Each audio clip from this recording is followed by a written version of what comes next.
So this is my attempt at sharing how an interculturalist, somebody who works in intercultural relations, intercultural development field would hear President Biden's inaugural speech earlier this month.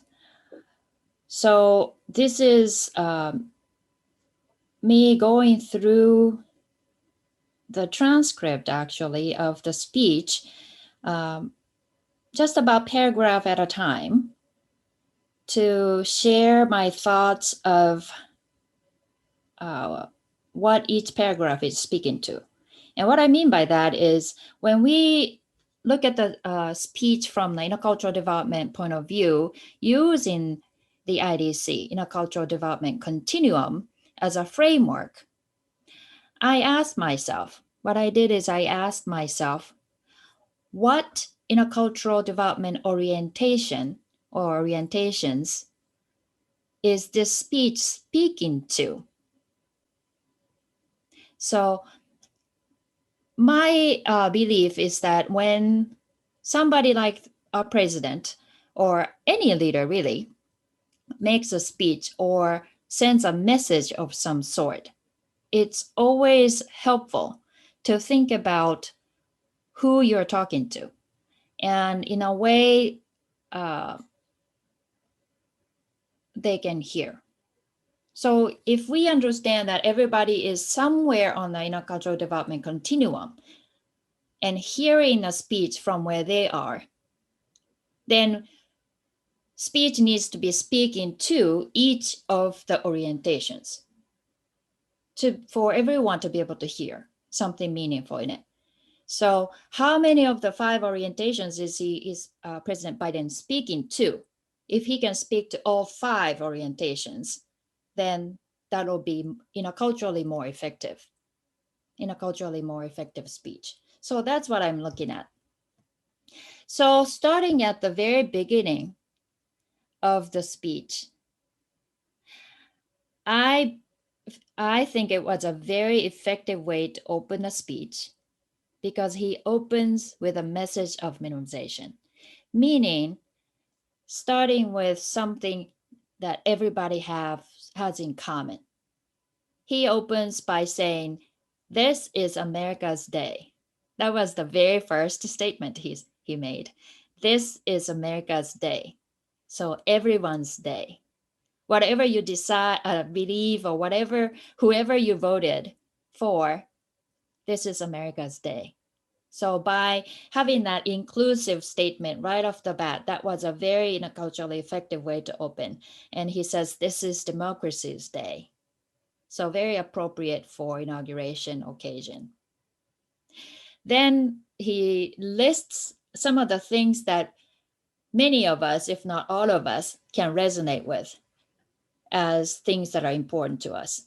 He talks about history, hope, renewal, resolve, things like that. He lists those keywords that are important to him that we can resonate with too, to be important.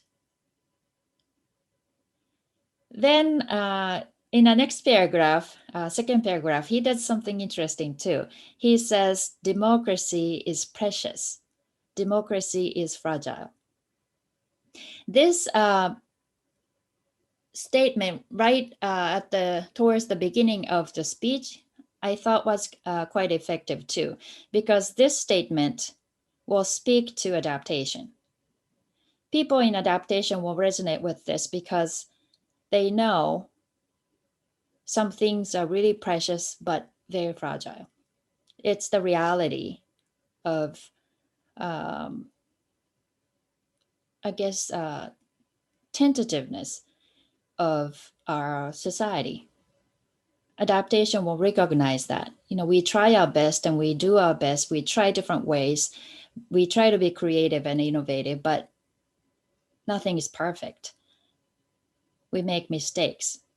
So democracy is very fragile. So by saying that, he captures everybody. The speech captures everyone. We don't want to leave people in adaptation behind. These are the people who can create more interculturally effective conversations going forward and lead interculturally effective actions. So we don't want to leave adaptation behind by focusing only on minimization. So he does that right at the beginning. Then he goes right back to minimization message. He says, we come together. So we come together, creating this sense of commonality again. And this part is of the speech is pretty, I guess, clever, because how he says this part is, he says, a few days ago, violence sought to shake the capital's very foundations. And then he says, then we come together. So he is acknowledged, he's not ignoring, or he's not pretending that nothing happened that would shake democracy. So what happened at the Capitol on January 6th, that was something very significant for us to really think about, continue to think about. But when he points to that incident, he says violence did that. Not some people did that. You did that. They did that. Those people did that. That's not how he framed it. He said violence did that. So by saying that way, he's detaching the violence, detaching the riots from people. So it's effective in that something bad happened, but that was this thing called violence that did that, created it. Then he says, even though that happened, we come together. So when we say we come together, even after that horrible incident, anybody listening to this speech can feel that they are included in this we. We come together. So that's another very effective minimization approach. We come together. And whoever you are, you can feel that you are included in this we that come together. Then next paragraph, he continues with more minimization message. He talks about American way. As we look ahead in our uniquely American way, he says. So everybody, right? All Americans, all of us Americans. So American way. And he lists words like restless, bold, optimistic.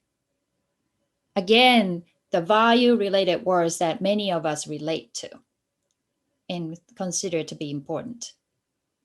Then again, though, in the same paragraph, he mentioned some of the words that adaptation would resonate with too. Resilience, strength, things like that. Life is not easy.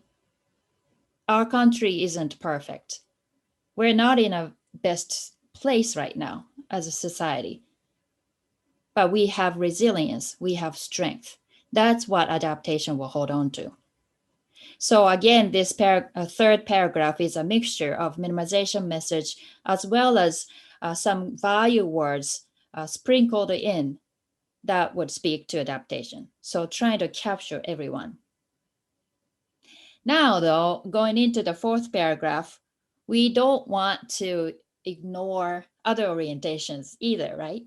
So he speaks to polarization in this next paragraph. He says, I've just taken a sacred oath each of those patriots have taken. Each of these patriots meaning past presidents.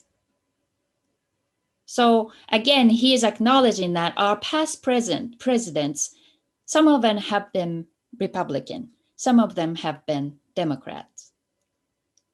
But all presidents he respects, and he's also taking the same oath as both Republican and Democrat presidents in the past took. So yes, there is this polarization or division of parties, but all of the presidents take the same oath. So speaking to polarization, but inviting them into minimization. I am going to be your president, just like all of the past presidents that took the same oath, both Republican and Democrat, right? Then after scooping up polarization, he goes back to some more of minimization message. This is a great nation. We are good people, he says. This, the USA, America, is a great nation. We're good people. We are all good people. Now, he hasn't spoken to acceptance. He does this at the end of this paragraph. He says, we've come so far, but we still have far to go. Because people in acceptance, hearing all of the minimization messages, might be thinking, well, yes, we're great and we're one nation, but we got all these problems. It's not that simple. People in acceptance begin to see a lot of complexity and nuanced complexity in society. So here, President Biden has to acknowledge that. So he says, but we have far to go. Yes, we're good, but we have far to go. So acknowledging that unfinished nature of a society. Yes, there is more nuance and complexity to this. So with that sort of being an entryway into the talk of complexity, next paragraph, he talks a lot to acceptance adaptation. He says, we will press forward with speed and urgency. Speed and urgency. So this will really speak to acceptance, adaptation, the people who are really acknowledging the complexity and difficulty of reality, but realize that we do have to do the work. We have to take actions, change behaviors, improve our communication and interactions. We have to do this and move forward with speed and urgency. So here he's really showing a leadership, and in a way that acceptance and adaptation can hear. He says, we have much to do in this wintry period and significant possibility. That's also speaking to the complexity, acknowledging the complexity. So here, after talking so much about sort of recognizing the complex nature of our challenges in front of us, we have to, again, sort of come back to this place of acknowledging minimization, right? So he then lays out some of the things that everybody can resonate with. He says in the next paragraph, millions of jobs have been lost. That's something many people are concerned with, whatever political beliefs they may have. Hundreds of thousands of businesses closed. Another concern that many people share. So he gives these two tangible issues that we face as a country to bring people together. Instead of talking about complex, abstract nature, he brings us back to, oh yeah, these are shared problems that we want to solve together. Jobs being lost and businesses being closed. So bringing us back, sort of grounding us on tangible issues that we all care about, at least most of us care about. He brings us to those common shared issues. He also does something here. He speaks to reversal, polarization reversal.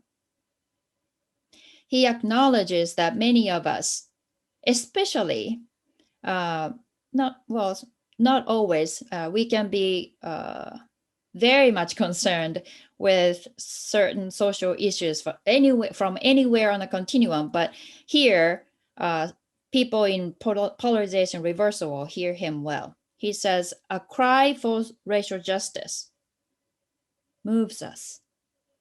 A cry for social justice moves us. If I'm hearing this from reversal point of view, I will probably resonate with that. I would say, that's right. That's right. We got to do something about racial justice. It moves me too. So I would resonate.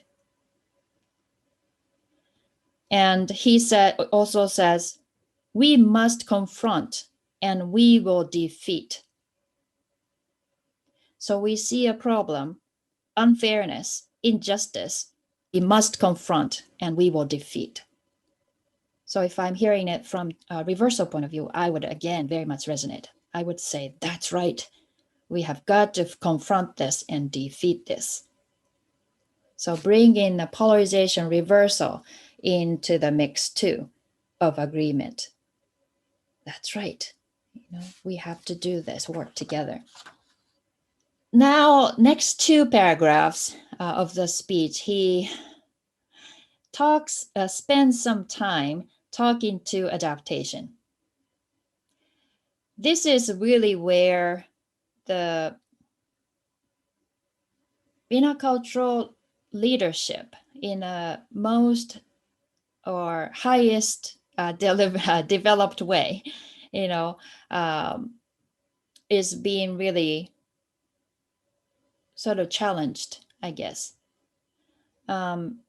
These two paragraphs speak to adaptation in a form of both perceived orientation as well as developmental orientation. So even if your developmental orientation is not in adaptation, for example, in acceptance or even in minimization, as long as your perceived orientation is in adaptation, you should hear this one. He quotes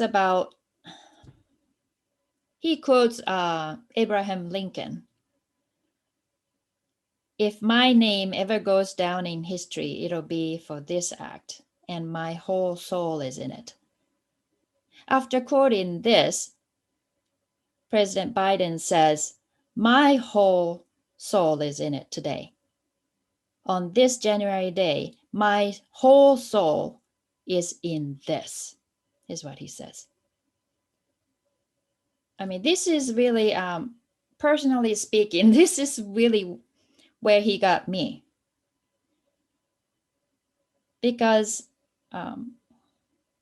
if I can just be honest, I put my soul in the work that I do every day. Intercultural development work, diversity, equity, and inclusion work. My soul is in it every day. So I take pride in that. But when President Biden said this, it hit me. I thought, excuse my language, but I thought, shit, his soul is in this. He's working harder than I am. Really, it really hit me. So this challenge to us should be really heard by adaptation across the board. Even adaptation of PO should hear this. It's not easy, it's painful.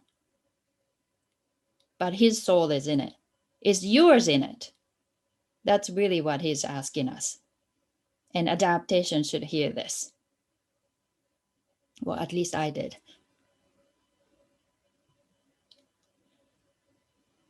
Now, after talking to adaptation, he goes back one to acceptance. And, well, acceptance and all the orientations earlier as well. He says, with unity, we can do great things, important things. We can right wrongs. We can put people to work in good jobs. We can teach our children in safe schools, so on and so forth. So bringing us back to some of the shared issues that most of us recognize. And he says, we can do this. So this is an encouragement. Yes, we have lots of issues to tackle. We can do this. And acceptance, as you know, is a place where you can feel a little bit stuck, right? In acceptance, you're very interculturally aware. You see the diversity of people, diversity of social challenges, but you may not always know what to do about those things. So you can feel a little bit stuck and a little frustrated. So this paragraph does a good job of encouraging us. Well, we may not know, exactly what to do all the time yet, but we can do this. With unity, we can do this. Then the next paragraph, paragraph 10. He goes back two more to polarization and minimization. He's going back to polarization and then bringing us back to minimization again. He says, I know speaking of unity can sound to some like a foolish fantasy these days. So he now again states, well, he's not just assuming everything is going to be, fantastic and no problem. He's saying, I know unity sounds like fantasy to some of you.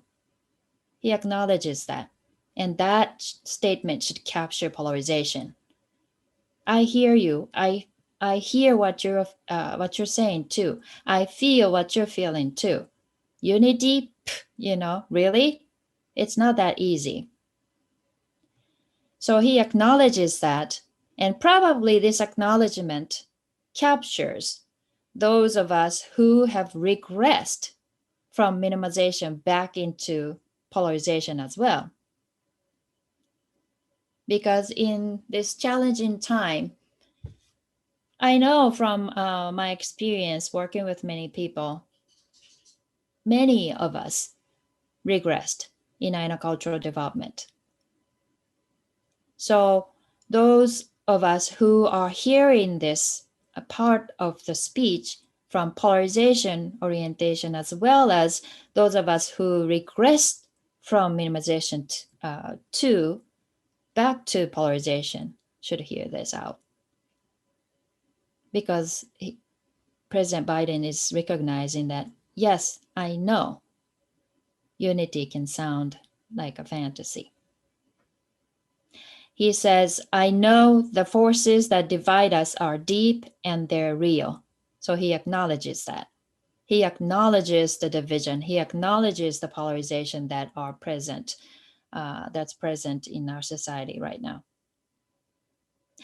Then what he says right after that is that he says, but I also know they are not new. He's saying division happening, polarization happening in society is not new. We know some things about this. That has happened before in our history. It's not new. What that does is this statement normalizes the division, normalizes the polarization that we sometimes experience in our society throughout our history. So he normalizes the division. Therefore, he brings us back to minimization, the place of commonality. We've known this from before. Division is not new. We know some things about this. So now, addressing polarization and bringing us back into minimization, he goes into the next paragraph addressing minimization into acceptance adaptation. So the speech brings us into acceptance adaptation.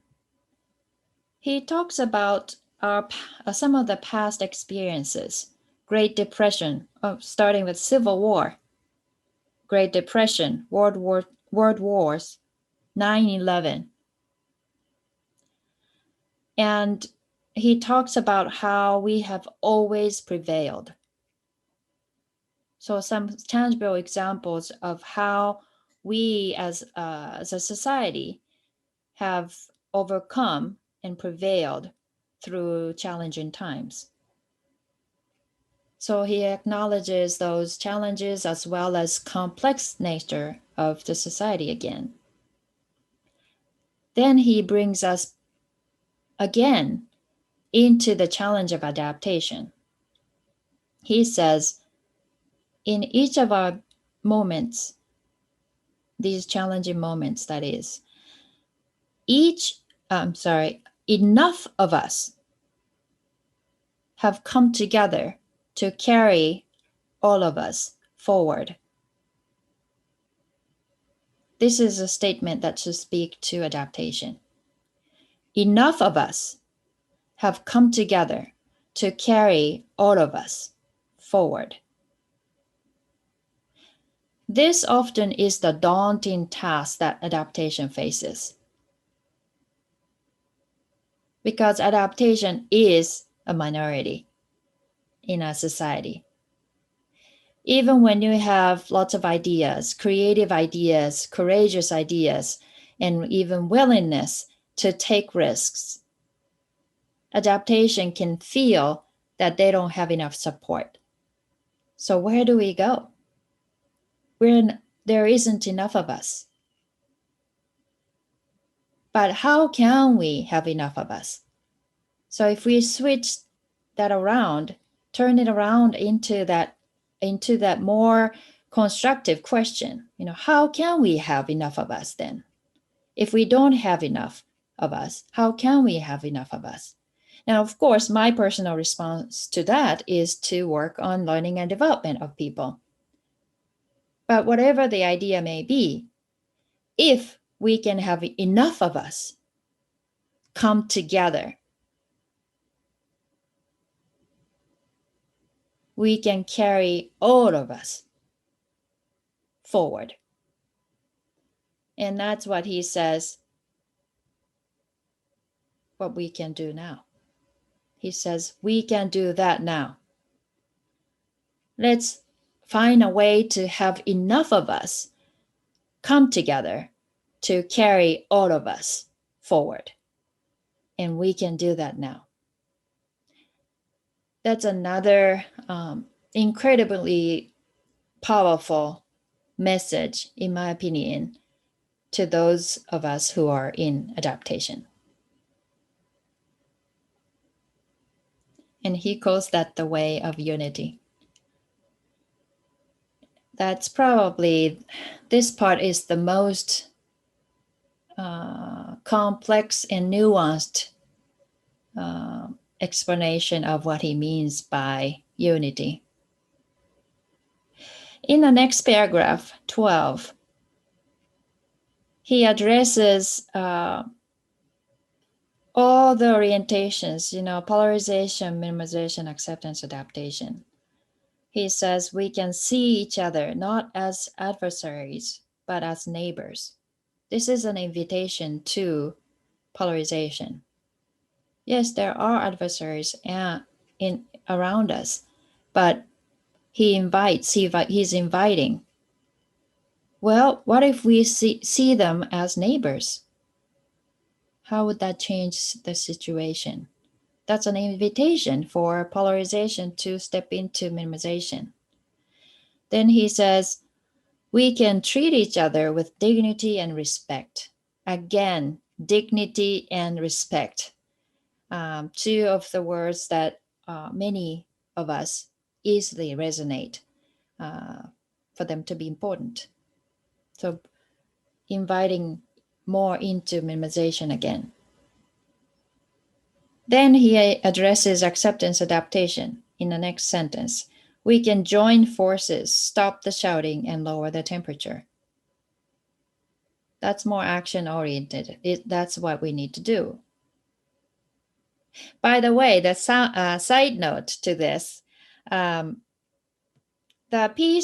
part that he says that he uses the term lower the temperature, that phrase lower the temperature. That did stand out to me too, to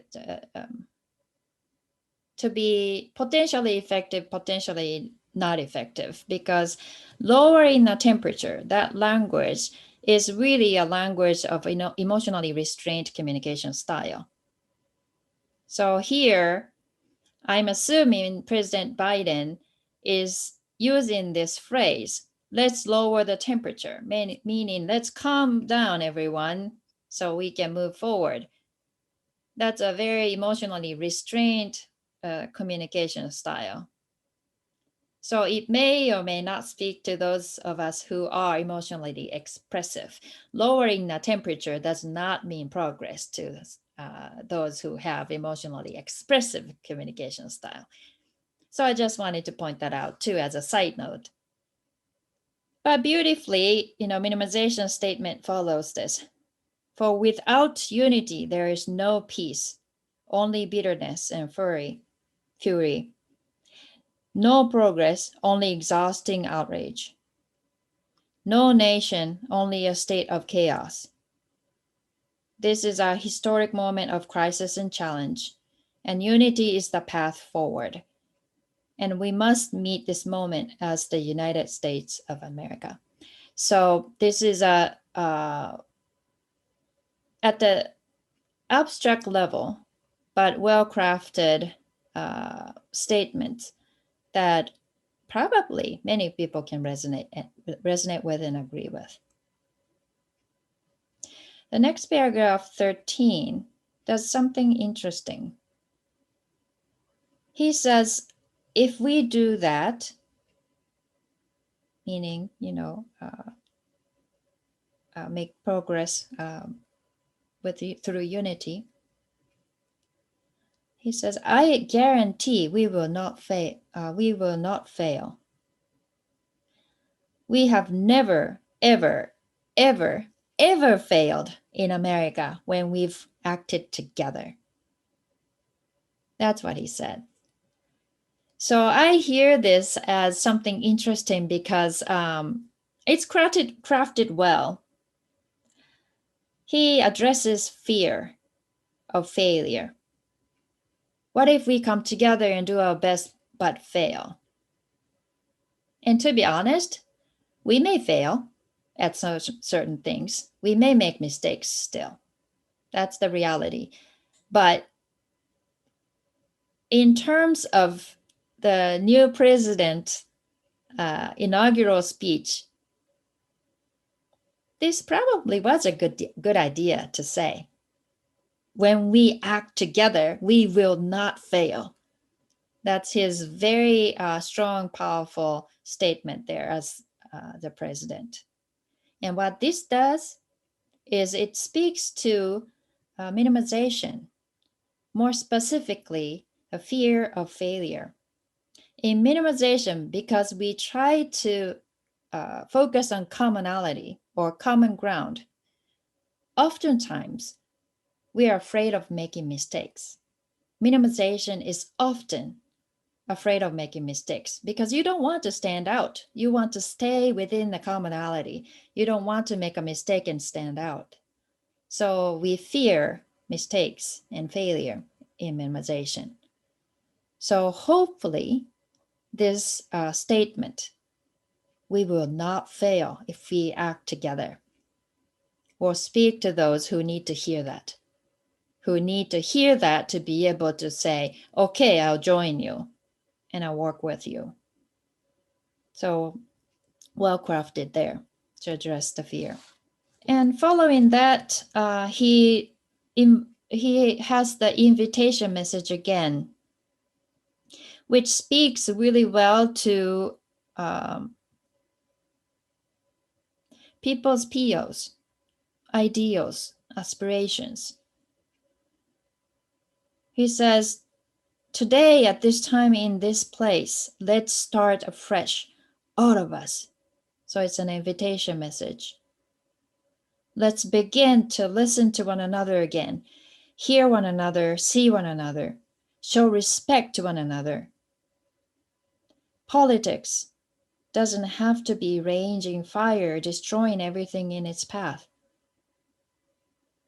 Every disagreement doesn't have to be a cause for total war, or we must reject a culture in which facts themselves are manipulated and even manufactured. So invitation to respect each other and to engage in productive behavior, productive discussions. These kinds of messages should speak to people's POs, ideals, perceived orientation, meaning aspirational orientations that people have. So we begin to see possibilities or what we could become. So this is a future-looking invitation type of paragraph within this speech.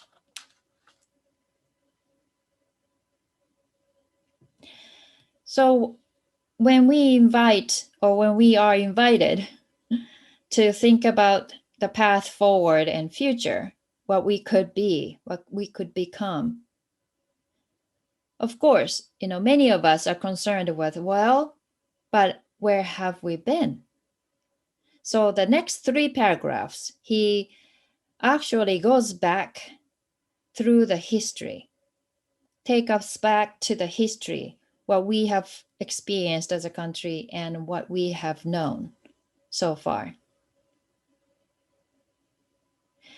He says, my fellow Americans, we have to be different than this. And he talks about the past experiences, the Civil War, something that we endured and prevailed.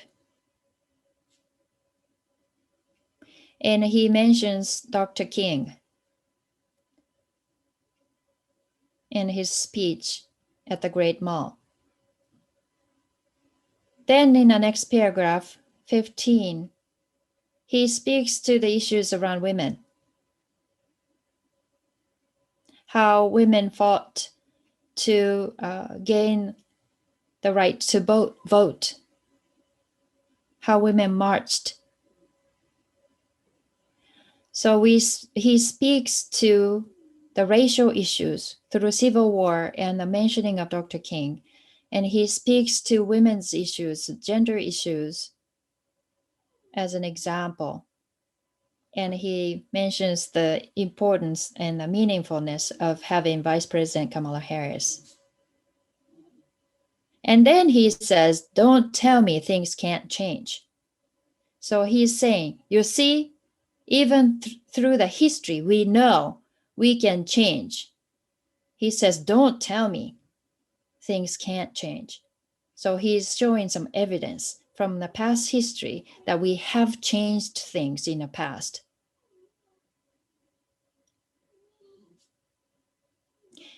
And he says, hear us out as we move forward. Take a measure of me and my heart. So again, inviting us to hear him out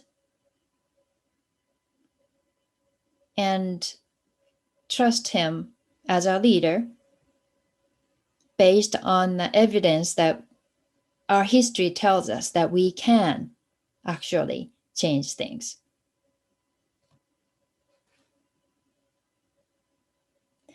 This talk about history and past changes that we have made as a country really put us in a context, put now, this moment in time into context.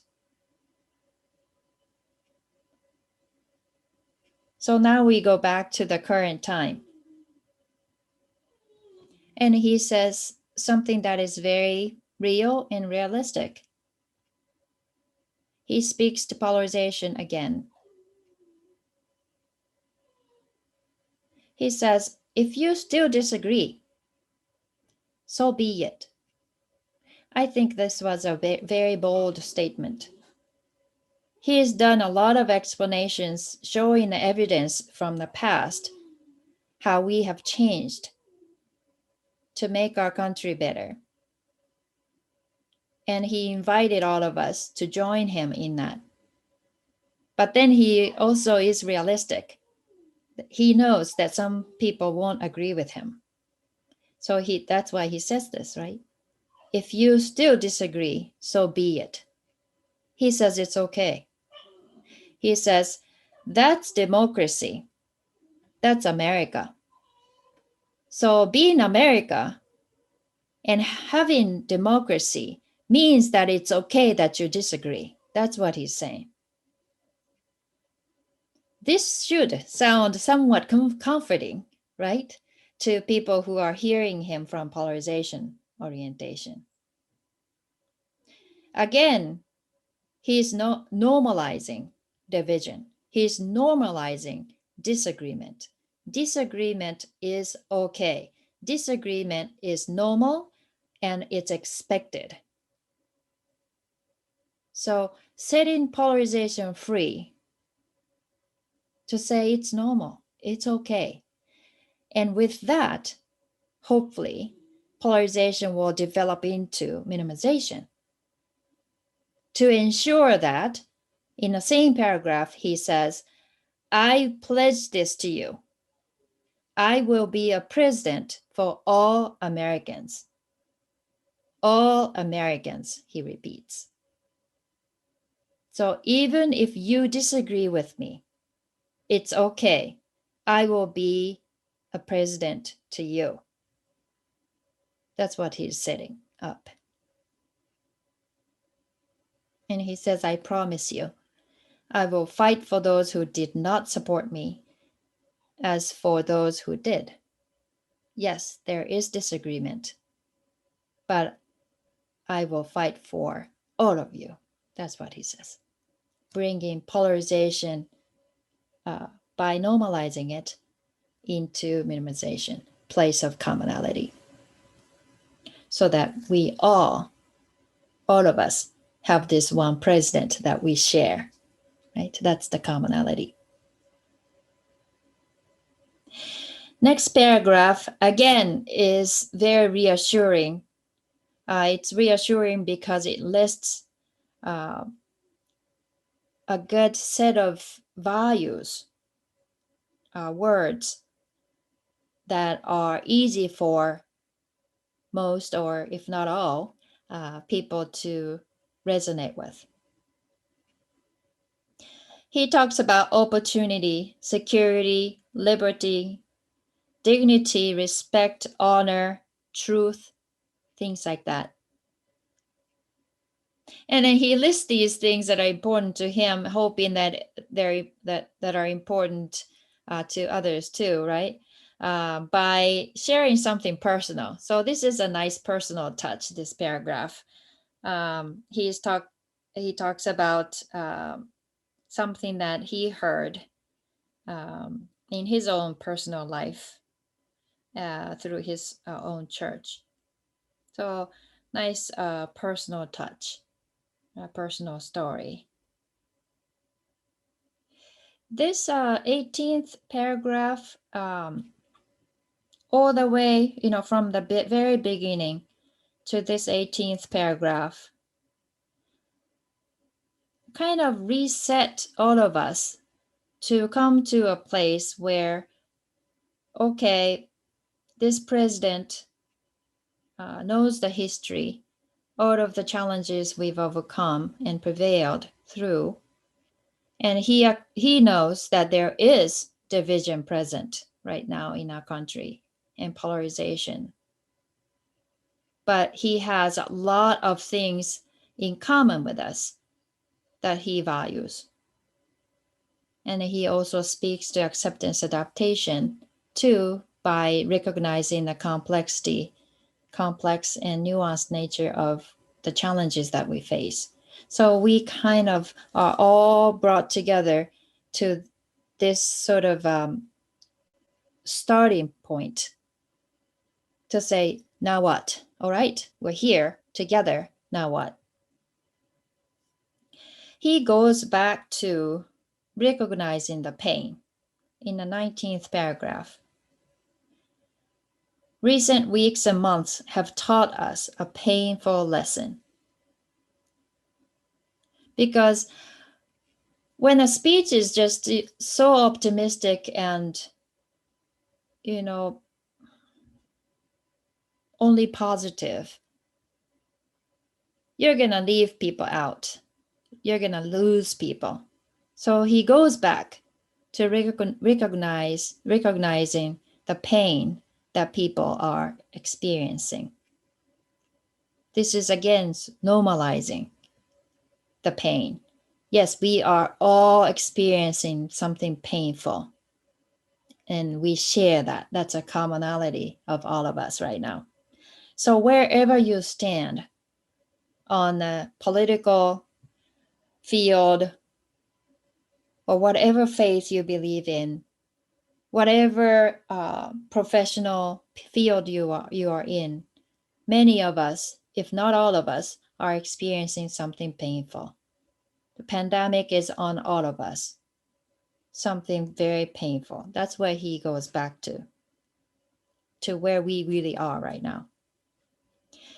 And he talks about truth and lies in this paragraph, but he never says which side of the political parties or which side of whatever debates is telling the truth or telling the lies. He does not point his finger in any direction. He just acknowledges there is such thing as truth and there are such things as lies. And those things are painful to deal with. So without pointing any fingers, he acknowledges the reality, the painful reality that we face, including needing to, I guess, seek out truth and recognize lies, which is a hard thing to do. And in the next paragraph, 20, he challenges everyone, all of us, to focus on commonality in this challenging time. Because it's a challenging time, we need to focus on commonality that we do share, that we can hold on to. He says, I understand. They worry about their jobs. I understand, like their dad, they lay in bed at night staring at the ceiling thinking, can I keep my health care? Can I pay my mortgage? Thinking about their families, about what comes next. I promise you, I get it. So again, this is recognizing the challenges that we share, and he promises that he gets it. So we are in this together is the feel that he's creating here. And he turns to a little bit a more optimistic tone and continues the minimization language. He says in paragraph 21, we can do this if we open our souls instead of hardening our hearts, if we show a little tolerance and humility, and if we are willing to stand in the other person's shoes. Something that probably many of us resonate, right? And then he adds a personal touch again by saying, as my mom would say. So humanizing himself to all of us. And I never mentioned denial orientation yet, but throughout this speech, any parts that really walk us through the historic events, challenges we overcome, or when the speech acknowledges the painful social issues that we face, these statements should all speak to denial as well, because laying out what we are looking at, the facts or things that we know from the past, all of those things being laid out should speak to denial. But this next paragraph, 22, is a very nice part of the speech that should speak well to denial. He says, because here's the thing about life. Here's the thing about life. So just by that right there, he's not talking about cultural groups. He's not talking about racial differences. something that is shared by everyone. Life, pretty big, right? So here's the thing about life, he says. Anybody should be able to find some interest in life, right? There's no accounting for what fate will deal you. Some days you need a hand. There are other days when we are called to lend a hand. So this is talking about how life goes for all of us as individuals. Denial, orientation is not capable of seeing any differences. Denial can identify differences that exist in our society, in our community. But the challenge of denial is that you can't see those differences or diversity through the lens of cultural identities or cultural influences. But we can see differences at the individual level. So this paragraph should speak to that very well. Even when you don't have the capacity to consider cultural influences, you can think about these things at an individual level. Because here's the thing about life, he says, right? Sometimes you need a hand, other times you lend a hand. That's how life goes, right? That's what he's saying. So denial should be able to resonate with this too very well. Well crafted here. Then also, of course, if you address denial, then the next orientation is polarization. So you want to hint to that too. So he ends the paragraph by saying, and we can still disagree. So again, reminding us that disagreement is normal too. The following paragraphs, 23, 24, 25, do interesting things, in my opinion. Here, the speech challenges all of us to come together and tailor actions and behavior and face reality.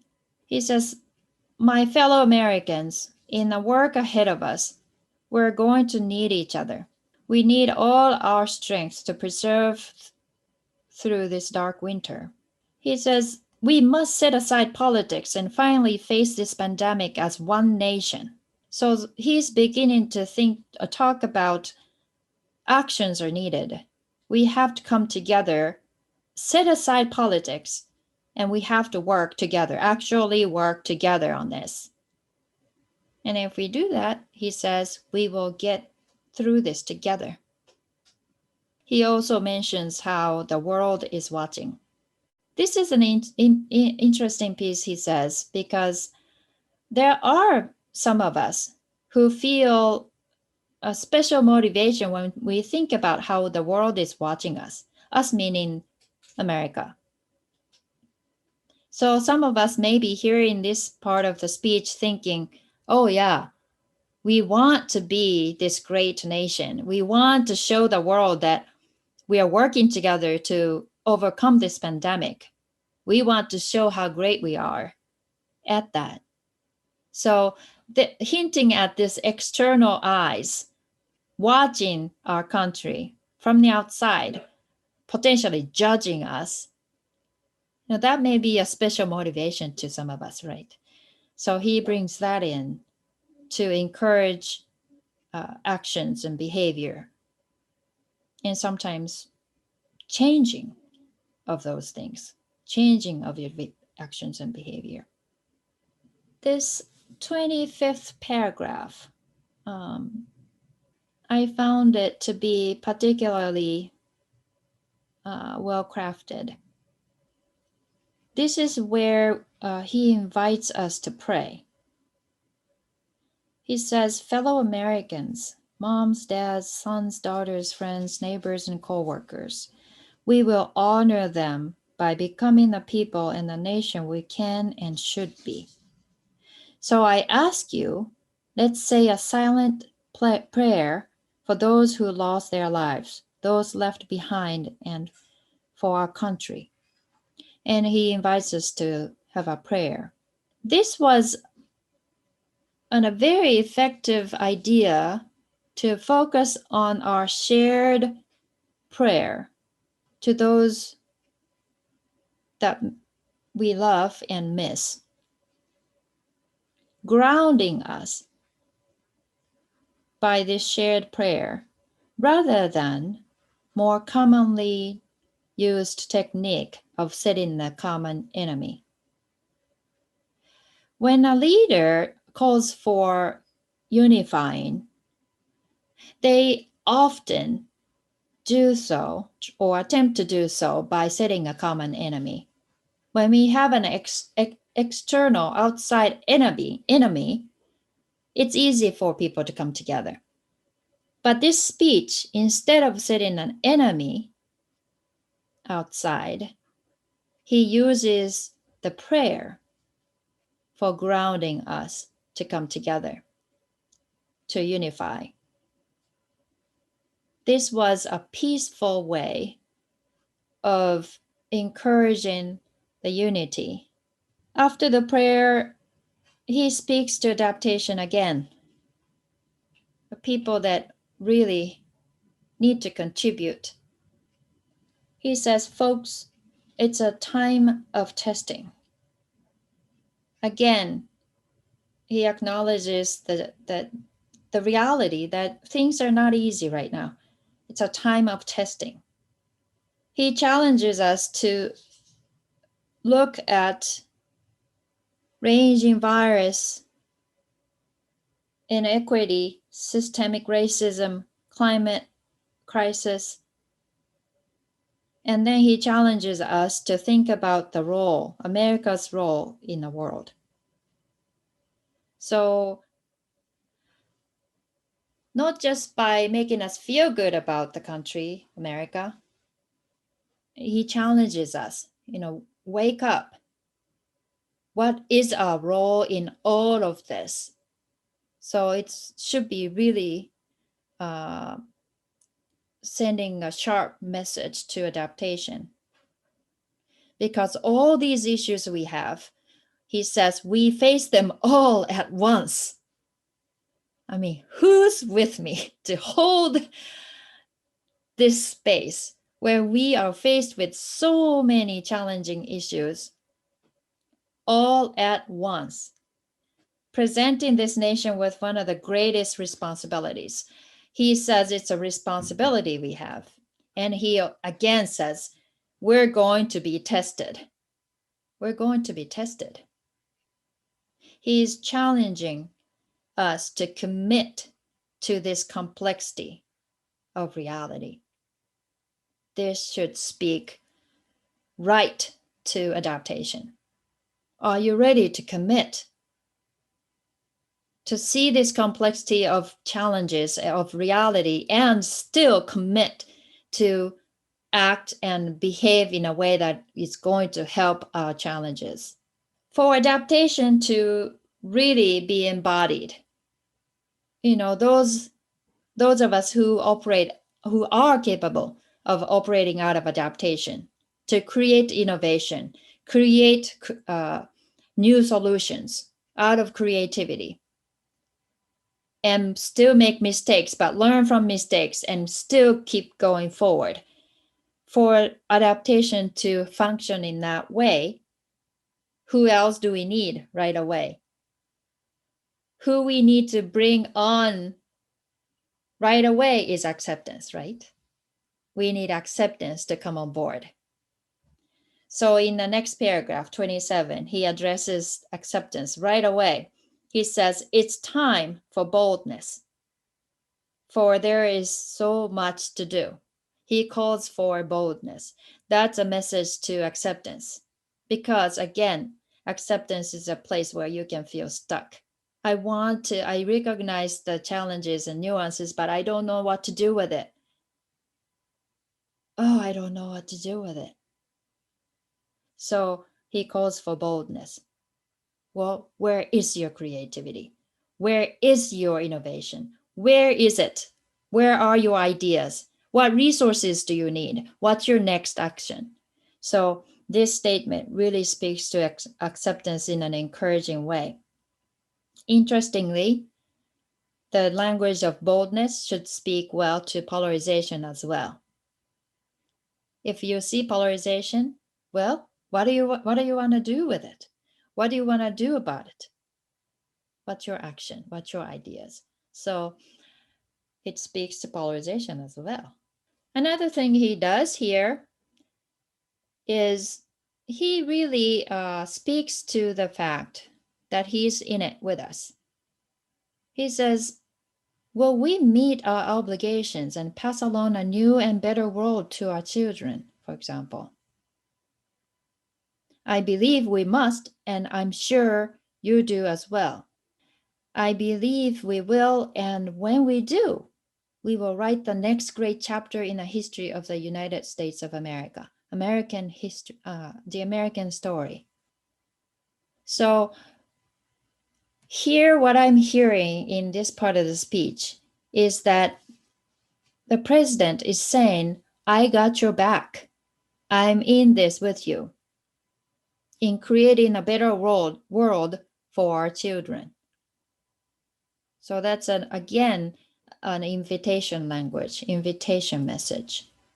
And right after that, in paragraph 28, he gives a nice summary of all of the invitation he's given us by quoting a portion of American anthem. Sort of summarizes it, right? The work and the prayers of centuries have brought us to this day, which shall be our legacy. What will our children say? Let me know in my heart, when my days are through, America, America, I gave my best to you. So summarizing the commitment and encouragement that he's been speaking about. And to conclude this speech, he gives us his promise as president. He says in paragraph 30, my fellow Americans, I close the day where I began with a sacred oath. Before God and all of you, I give you my word. I will always level with you. I will defend the Constitution. I will defend our democracy. So he goes back to the promise he's making to us. The way he ends then is again coming back to a collection of universal values that many people share. He lists them again. He says, together we will write an American story of hope, unity, light, a story of decency and dignity, love, healing, greatness, goodness, democracy, hope, truth, justice. These values that are greatly universal. People may interpret each word differently, slightly, but many of us, if not all of us, can resonate with these values that he is listing here, so that he can have a sense of alignment from most of us, if not all of us. And he ends by saying, may God bless America and God protect our troops. Something that we can count on for our president to be wishing for and working for, right? So that's the end of the speech. And this is how I read it and how I heard it.